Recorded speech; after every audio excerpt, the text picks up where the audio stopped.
Hey everybody, welcome to The Warp. I'm Jack Rita. In this video I'm going to be talking about Lux, which is a variant that is in Cosmic Odyssey, the 7th expansion for Cosmic Encounter.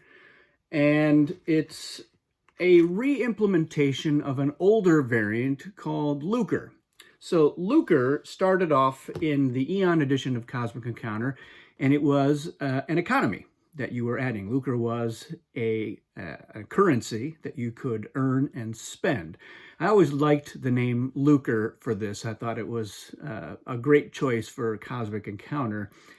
And you could use it to buy cards or get your ships out of the warp. But the other thing in the original Eon version of it was that all the lucre that you had accumulated counted toward your defense without you needing to spend it. And ultimately that became an issue as players could just hoard their lucre, not spend it, and the game would go on and on and on because the defense could keep winning. So when Mayfair took over, they changed a few things. They changed the tokens. They had a little cool symbol for lucre before. Now it was just it's kind of like Laverne and Shirley, L with Uchre at the end of it.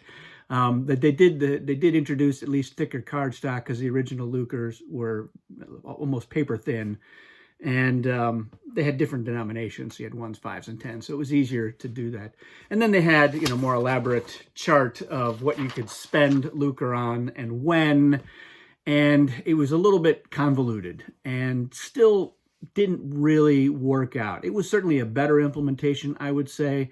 Instead of hoarding the lucre, you could spend it to add points to your encounter totals, and what it cost to do that was less before your encounter cards were revealed and more after they were revealed. So that was interesting, and they had a couple other things that you could say, yeah, well, why not buy Flare, or do a bunch of other things in there, which interesting, but it was still kind of clunky, and probably less than 50% of Cosmic players, hardcore Cosmic players, would use lucre with any regularity. So we wanted to have something like that, but Peter Alaka was adamant, first of all, that we not call it lucre because he wanted to distance himself from any bad feelings or ways that people felt about lucre, the negative feelings. So Bill Martinson actually came up with the idea of calling it Lux, more of a particles of light and stuff like that. And we started thinking about how to re-implement that when we were all at Cosmic Con together at Fantasy Flight headquarters. And we had some interesting ideas, and Peter introduced the idea of changing how you earned it to tying it to how much you committed as the offense to an encounter.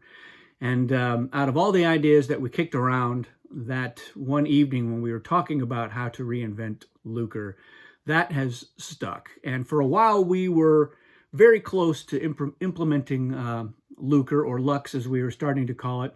We toyed with it in Cosmic Dominion, but we couldn't agree on a certain number of things, and time was running out on that. So we punted that one to Cosmic Eons, and we play tested a few different Lux ideas for quite a while in Cosmic Eons, but again, it still wasn't quite working out, so we punted again. And then I started to have ideas immediately after that for ways that could address all of the shortcomings that we'd identified with our last implementation of Lux, and what we have now is what is in Cosmic Odyssey. Let's talk a little bit about the way it works. So it is still kind of like an economy. The way I describe Lux is that they're like particles of stars that get scooped up by the hyperspace gate or pushed by it into the targeted system. So again, it is still tied to the offense's commitment. So there's going to be 4 Lux that are brought into the encounter for players to collect at the end of the encounter. And if the offense launches 1 ship, then they're going to scoop up 3. In the way you can kind of think about it is, how many seats are available on the hyperspace gate for the offense. If they're not filled with ships, they're going to be filled with Lux. And whatever they don't scoop up, they'll push out of that 4. So like I said, if they bring one ship, they're scooping up 3, they're pushing 1 into the system. If they bring 2 ships, they're scooping up 2 and they're pushing 2. If they bring 4 ships, they're scooping up 0 and they're pushing all 4. And in addition to Lux, there's a thing called Ultra Lux, which is basically a Lux that's worth 3. And anytime you would add exactly 3 Lux to the encounter, either that's how much you're scooping or how much you're pushing, then it's going to be an Ultra Lux instead. And so here's what they look like. So this is what a Lux token looks like here in this expansion, and the Ultra Lux, obviously a little bit different. And I actually, in my set, I used these crystal tokens. So I got Lux, I got Ultra Lux. I did try to get these added into the Fantasy Flight Edition, but it just wasn't going to work with the budget. Punchboard was going to be easier, so that's what they did. But I still like the design. It's based on my design for it, so I'm still pretty happy with that. But I do like these. They're a little more tactile, and they're easier for me to pick up. So you're getting those Lux, and it's a finite number on there. So if everyone is holding on to it, you'll stop scooping and pushing more Lux into the encounter. Now, how do you spend this Lux and what do you spend it on? That has always been an issue or a conundrum to be solved. So the way that I solved it was I had these cards, and you have a deck of them. There's 24, and they're all the same on one side. So this is the Lux market side.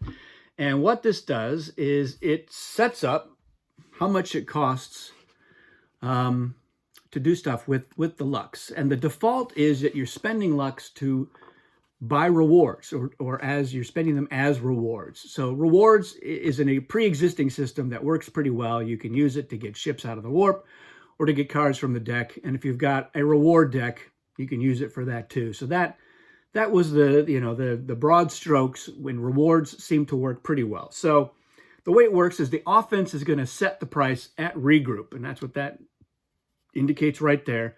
And this kind of explains how this works, how the Lux market works. So it says right there, during your regroup phase, offense only, choose one of the following options to determine who can buy rewards and the cost per reward for this encounter. So what's interesting here is that they're setting the price, but at the same time, they are possibly putting restrictions on who can even spend it. So at a cost of 3 Lux per reward, then only the offense can buy rewards. So that, again, if you're the offense and you've got a fair amount of Lux, you can have exclusive rights during your turn there to get them on that encounter. You can just say, you know what, it's going to be 3 Lux per. And if you've got 6 or 9 or whatever, you can be the only one who's getting those rewards, which is very handy.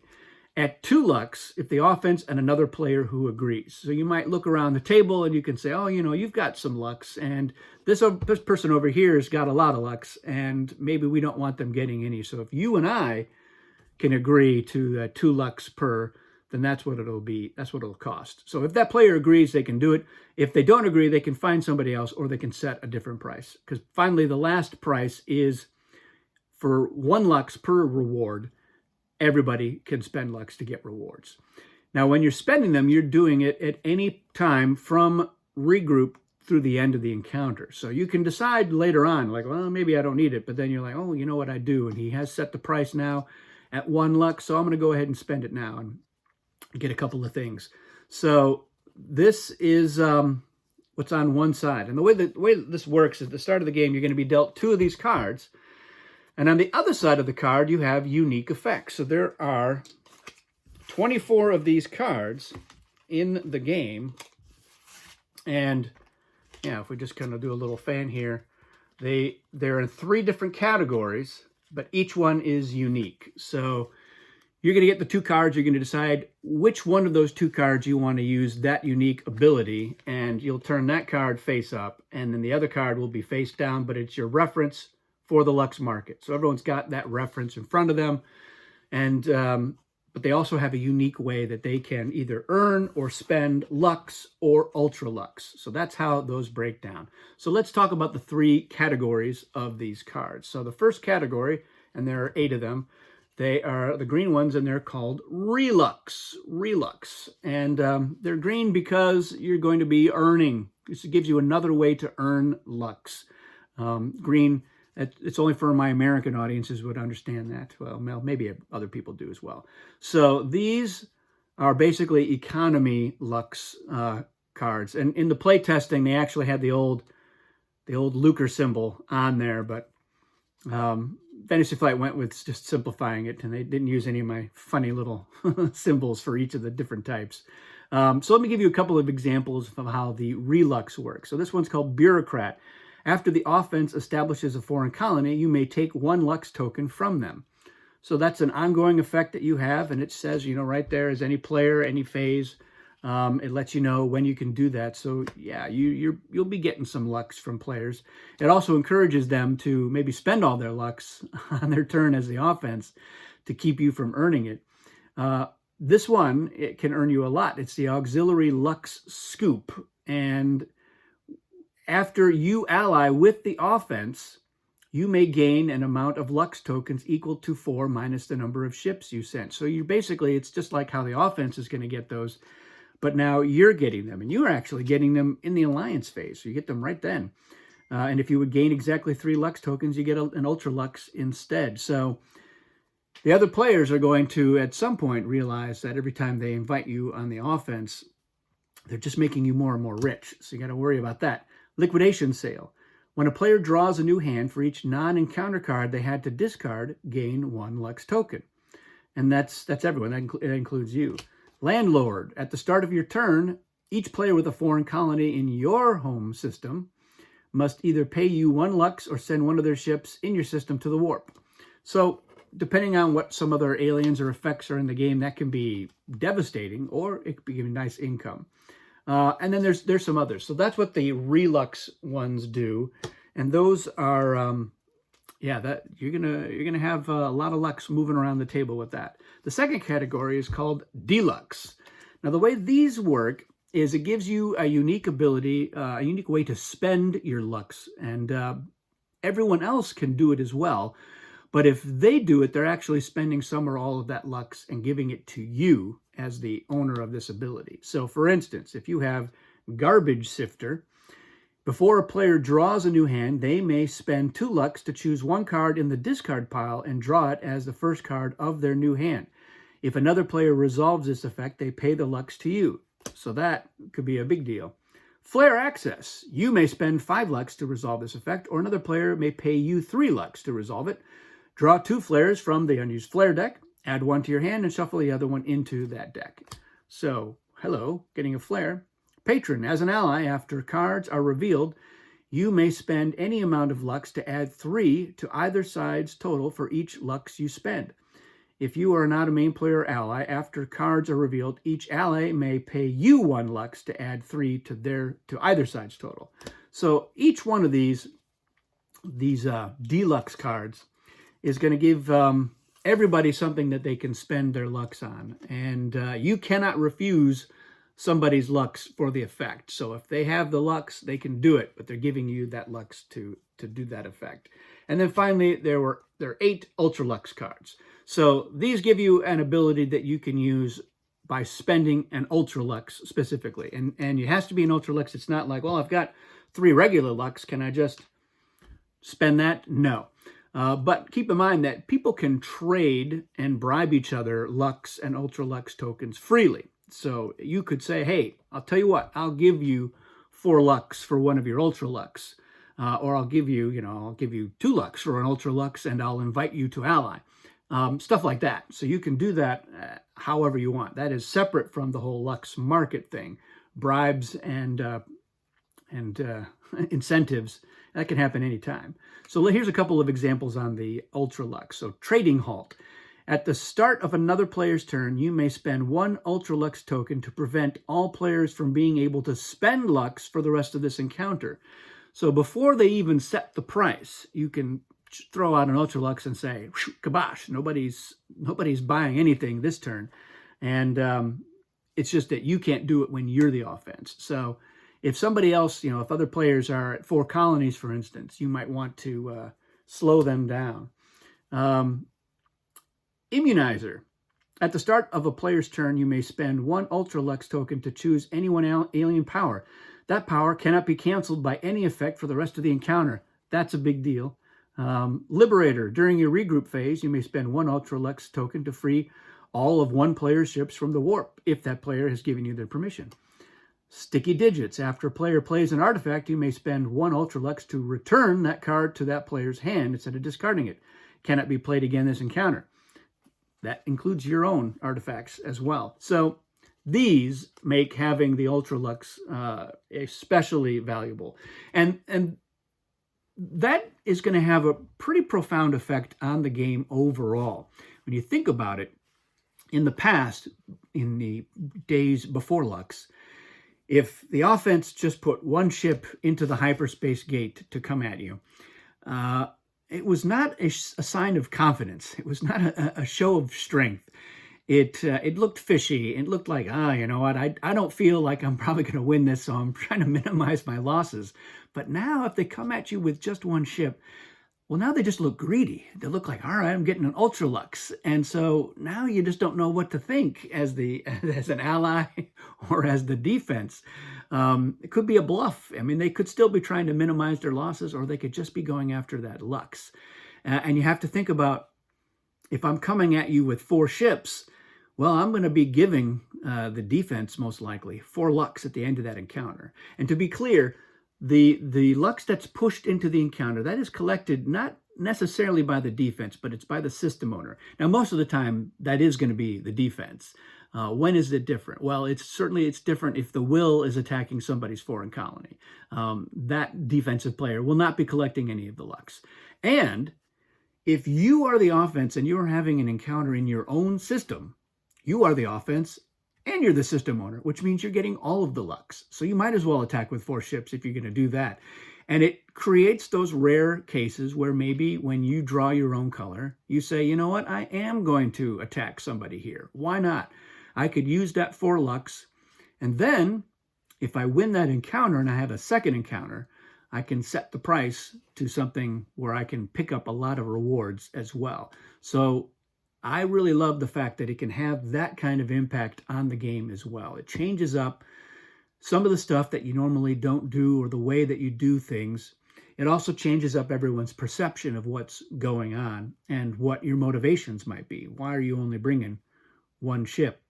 Or you're bringing 4 ships. You're giving up any Lux because you're coming in with 4 ships. That is a big signal right there too. What that is, who can say? Well, we'll find out. Find out in the reveal phase.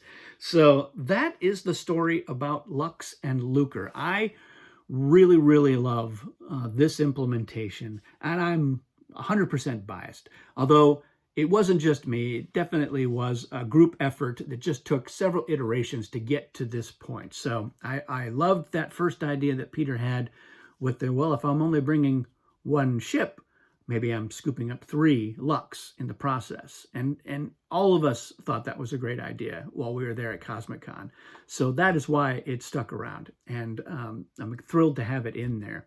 And some of the stuff that Bill and Jefferson and I worked on in the early days, I guess the late days of Dominion, but then when we were working with Bill and Peter on Eons and trying really hard to make Lux work. It was, for a long time, it was going to be the variant in Cosmic Eons, but we just couldn't get it to work right. One of the things that we did like about that Bill Eberly was like, I really love Lux because he loved being able to get to those reward cards a little more often than you typically can.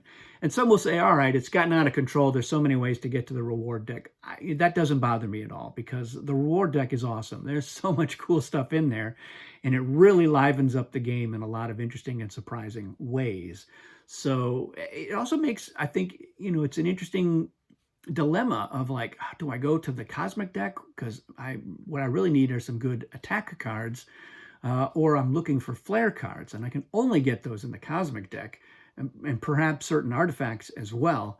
But the reward deck might have kickers and reinforcements and rifts and some other unique artifacts or other unique cards, period, like the safeguards or retreat or an intimidate.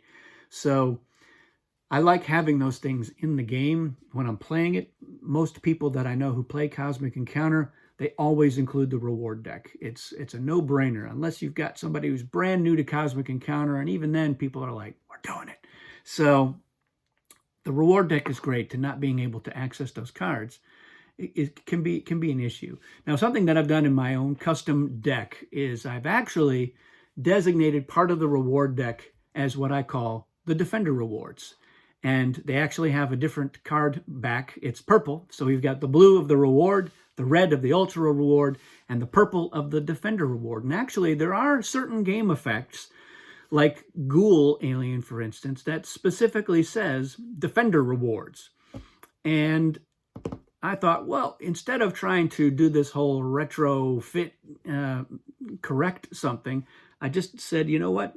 These cards really are only accessible if you are gaining rewards as a defensive ally, or whatever, anything that says Defender rewards. That's how you get those cards. So it's fun for me to mix and match them. I like having yet another deck out there on the table.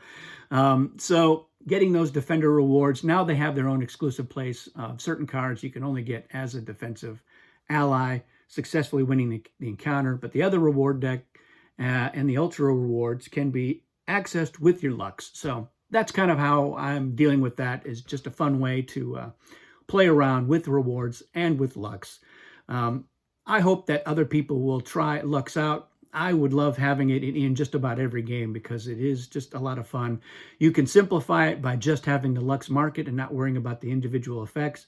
The other thing is, because we added, there are 3 categories and there are 8 of each one.